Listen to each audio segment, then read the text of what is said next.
Is the fire department socialism? This would apply to police, libraries, schools, the military, and the Veterans Administration.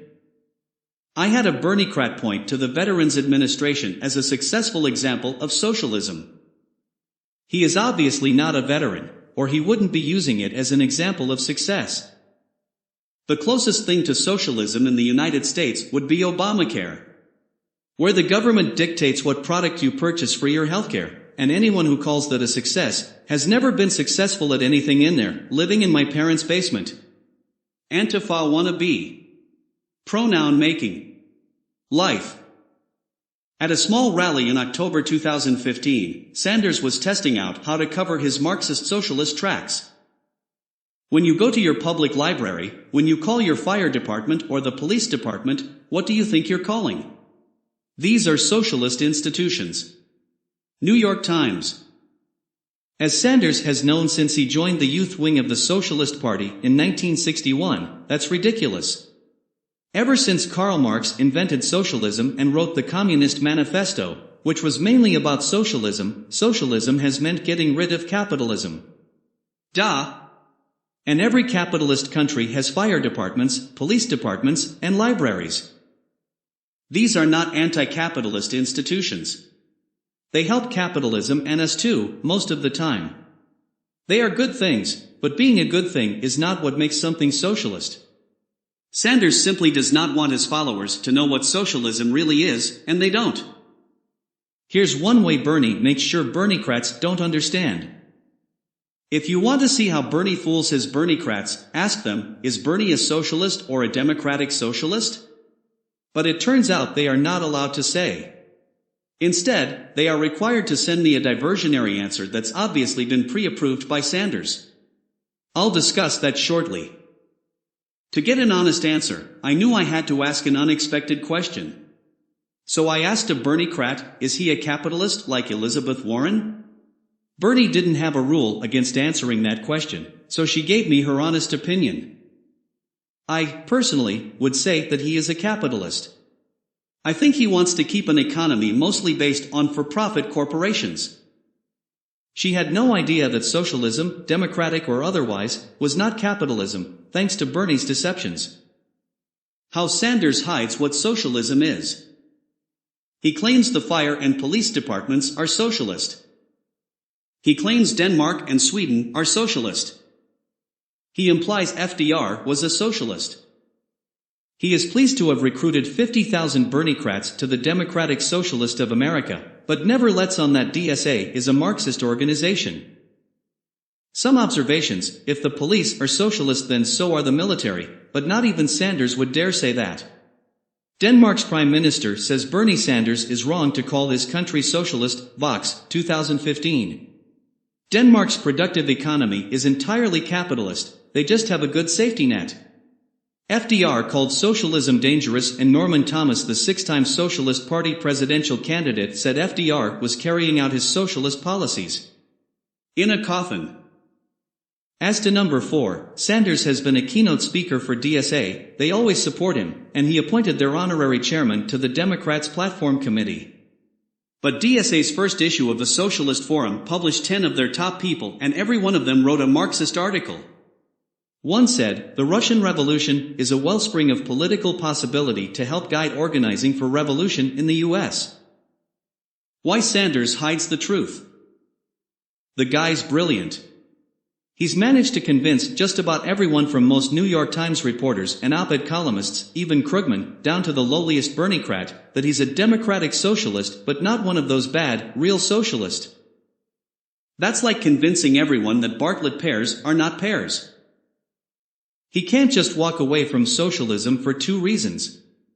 First, he was a fire-breathing socialist from 1961 to 1985, called all corporate jobs semi-slavery, and opposed the existence of corporations. Walking away would be the biggest flip-flop ever. Second, he's still a true believing Marxist socialist. But America doesn't want that.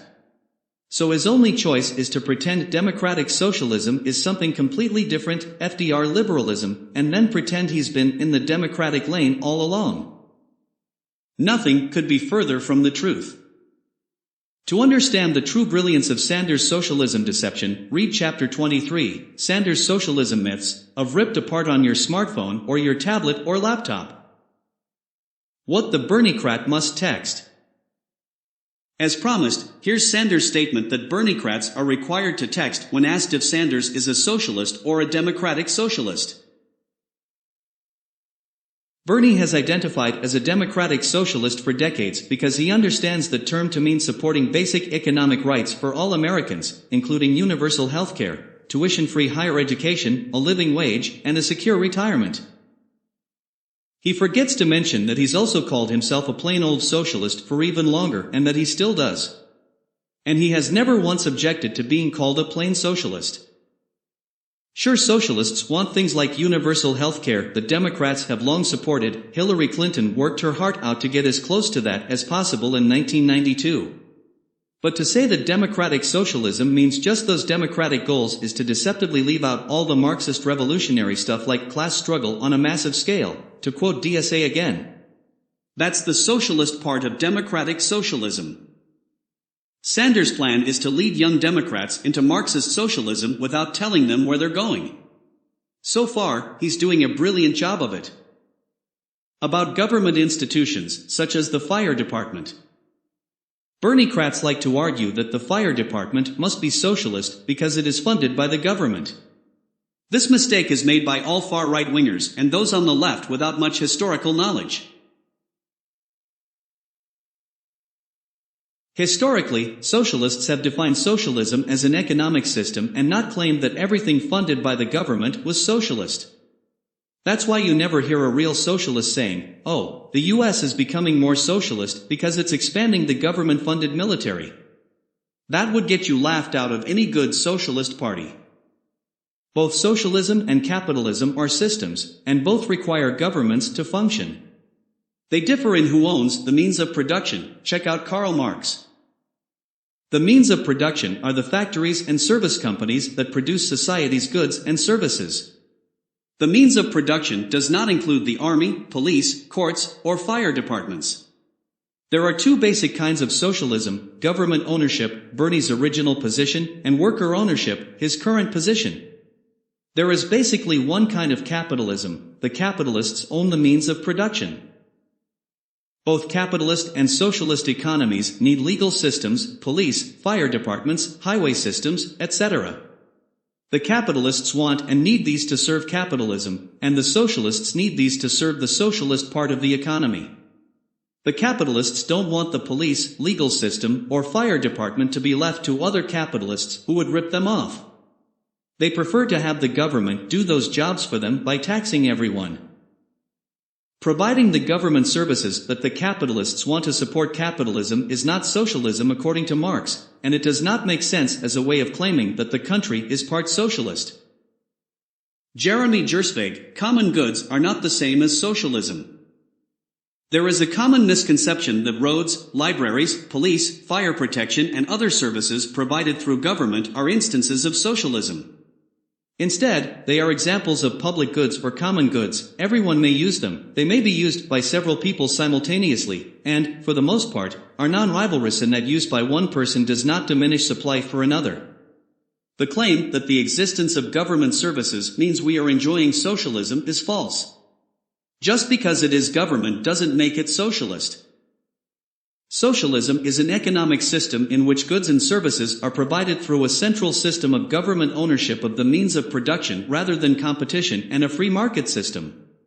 It is a system that does not allow private property ownership. Industries are nationalized for the greater good, and all persons may receive from production regardless of individual effort. To each according to his needs was the basis of Karl Marx's ideal state. While roads, libraries, and emergency response services may be available to even those who have not contributed to their operational costs, they do not produce goods that may be distributed to individuals.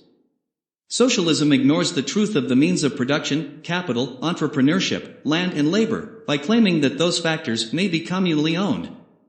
While capital and land may be owned by others, only the individual can own his or her entrepreneurship as it requires talents that not all possess. We already know what owning labor is called. We are not living in some fantastic balance of socialism and capitalism, as they are mutually exclusive. What we have is a free enterprise system based on the inalienable rights of life, liberty and property, and while there are certain government-imposed economic controls in place, it is not socialism.